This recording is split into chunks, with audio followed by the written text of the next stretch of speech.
You're watching CBS 8 Mornings at 6. It's my mom. She's not here. She's in Mexico.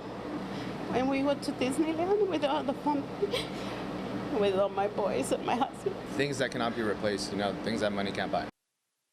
Family photos are among the items ruined by the flash floods that hit San Diego 1 week ago today. Now, more rain is on the way, and the county says now is the time to prepare. This comes as people affected by last week's storm get some assistance here this morning. Glad you're with us at 6 a.m. I'm Eric Connert. And I'm Carrie Lane in for Netta Iranpour. We have team coverage. CBS 8's Regina Ureta is in Spring Valley at a local assistance center. But we begin with meteorologist Evan Irani for a check on the forecast. Hi, Evan. Hey, good morning to you. Dry weather persists for today through Wednesday. So keep this in mind that following a dry weekend, we're going to hold on to that dry weather at least through Wednesday night. Thursday is our next opportunity for rain. But in the meantime, we're staying dry. Temperatures are really mild out there and actually quite comfortable. 72 this afternoon along the coast, nearly 80 degrees inland. Dry for now. We've got a few clouds passing through, but nothing too major. What we are teasing and talking about moving forward is that daily opportunity for rain after Wednesday. Thursday, Friday is the first wave. That's the first round of wet weather. We'll get a lull for Saturday, Sunday, and then another wave that comes Monday, Tuesday. We'll lay out the details for both of those, talk about how it compares to the storm we just wrapped up, coming up in just a few.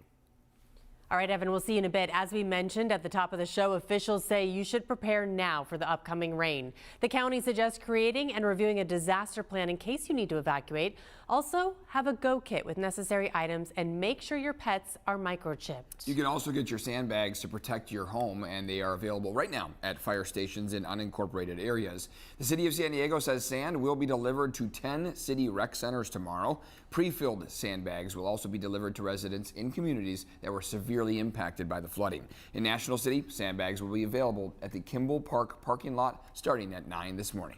In just 4 hours, the local assistance center will reopen to help the hundreds of San Diegans that are still trying to recover from last week's storm. Yeah, hundreds showed up to the center over the weekend. More expected today. CBS 8's Regina Ureta live in Spring Valley where that center is set up here. Regina, what are the support services that are being offered there? Yeah, good morning, guys. Well, yesterday, over 400 people came to this center looking for help, any assistance, really. And so there was donations, food supplies, assistance with insurance, as well as any trash removal. So that is what you can be looking at when you come to this help center. But again, over 400 people came here. You can see the setup right behind me. And this morning, more are expected to come. But this is just local assistance.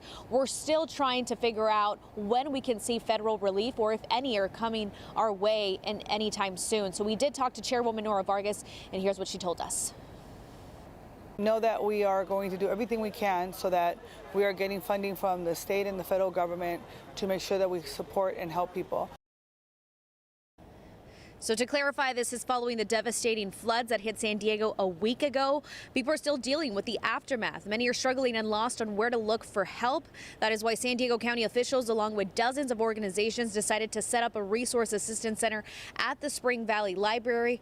Yesterday they gave out food, water, bedding, clothes, as well as property tax services and waste removal.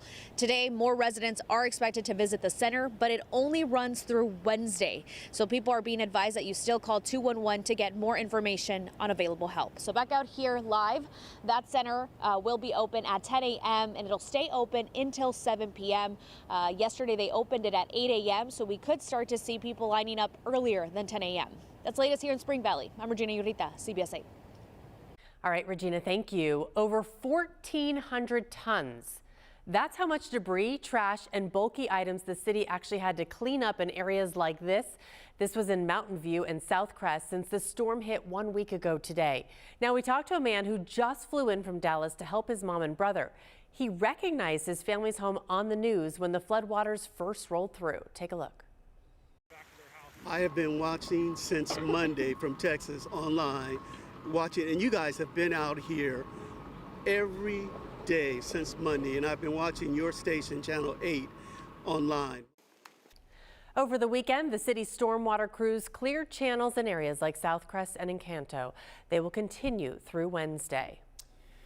On top of your apartment being damaged by flooding, imagine being told you have to get out and find a new place to live in just 3 days. That's what's happening to people at Highland View Apartments in National City here. The landlord says they have to get out by Wednesday after the city said they need immediate repairs. We're like in shock, like what do we do? Nobody's guiding us, nobody's helping us. So it's just like we're completely lost in this maze that we can't find our way out.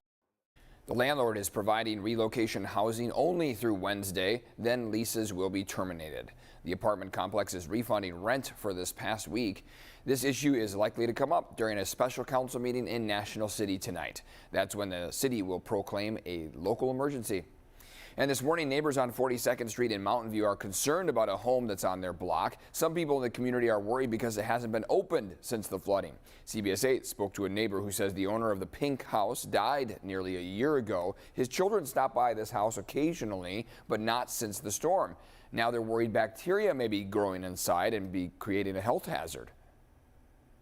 You know, our neighbors here are already starting to smell everything, and it's bad. You know, it's scary to think what's making that smell that bad. So we reached out to the city of San Diego and the police department, who haven't heard back from them on this. Neighbors tell us they hope something is done soon to get the home cleaned up.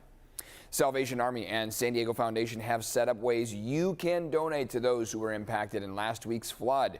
CBS 8 is partnering with both, and we have all the information for you to donate on our website, cbs8.com. Just click on the help button.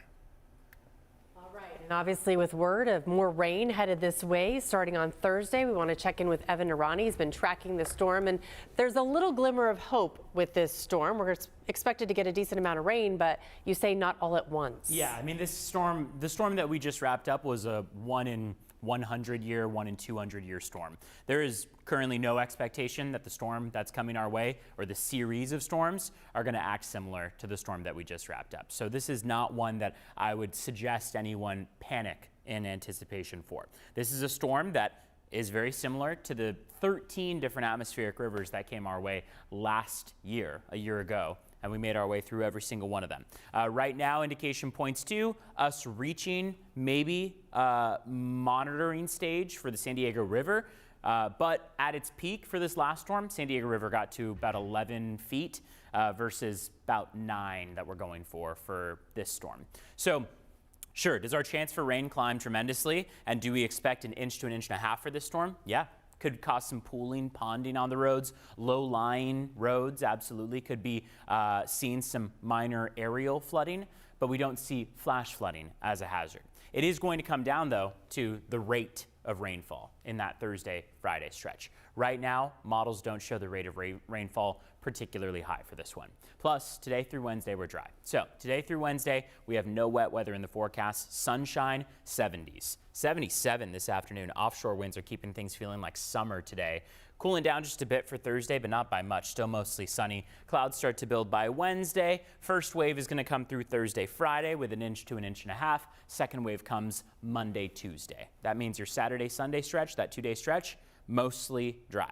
There is the opportunity for a few sprinkles, but not many in the forecast. Live look outside, 6:46 is sunrise. Sunset's coming at 5:18 p.m. Right now, it's a very, very mild start to the day, but it is cold in some spots, so the jacket comes in handy. Temperatures are mostly in the 40s, low 50s. Going to warm up, yeah, you saw earlier, to the 70s by the time we get to the afternoon. So enjoy sunny conditions and really warm conditions by the time we get to the afternoon. If you walk out the door right now, we're at 47 in Oceanside, 48 in Escondido. A little bit warmer in Chula Vista at 53 degrees. Let's check in on traffic. It's 6:09, clock is just about to hit. And right now, we don't have much going on out there. Very quiet start to the morning. One crash we can take you to is up in the Vista, San Marcos area. This is on the 78 eastbound at Sycamore Avenue. You can also see off to the right-hand side, 15 southbound, struggling through some stop-and-go traffic as well. Back to you. Oh, let's take a look at border wait times. 110-minute wait at the San Ysidro Port of Entry, 75-minute wait at Otay Mesa Port of Entry. Back to you. Still ahead, how a multi-city crime spree finally came to an end.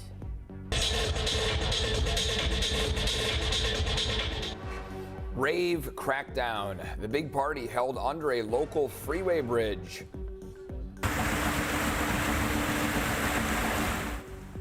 We'll take you back 1 week ago when that powerful storm and flooding devastated San Diego.